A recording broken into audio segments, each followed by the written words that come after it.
आता आपण बघूया टॉप 9 महत्त्वाच्या बातम्या। मुंबई गोवा महामार्ग जून पर्यंत पूर्ण होणार। राष्ट्रीय महामार्गाच्या टोलबाबत 15 दिवसात नवीन पॉलिसी येणार। केंद्रीय मंत्री नितीन गडकरींनी 2 मोठ्या घोषणा केल्या आहेत। शिक्षक भरती घोटाळ्यातील महत्त्वाची ऑडिओ क्लिप TV9च्या हाती। शिक्षक भरती घोटाळ्यातील मुख्य आरोपी निलेश मेश्रामची ऑडिओ क्लिप व्हायरल। क्लिपमध्ये बोगस शिक्षक भरती प्रकरणातील कागदपत्रांसंबंधित उल्लेख, मात्र TV9 या ऑडिओ क्लिपची पुष्टी करत नाही। नागपूर शिक्षक भरती घोटाळ्याची मुख्यमंत्र्यांकडून गंभीर दखल। मुख्यमंत्र्यांकडून प्रशासनाला कारवाईचे आदेश।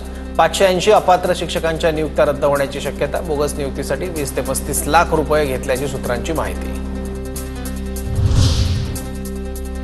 नाशिकमध्ये शिक्षक भरती घोटाळ्यात आणखी एक तक्रार। बनावट ठरावाद्वारे नियुक्ती दिल्याचा तक्रारीत आरोप। बनावट कागदपत्रांच्या आधारावर अपात्र शिक्षकाला नियुक्ती देत शेजारचा आयडी तयार केल्याचा प्रकार। मुंबई महापालिकेत 65 ते 70 वयोगटातील नागरिकांसाठी पदभरती। ज्येष्ठ नागरिकांनाही नोकरीची संधी देण्याचा पालिकेचा निर्णय। जिल्हा क्षयरोग नियंत्रण संस्थेसाठी अधिकारी कर्मचाऱ्यांची भरती।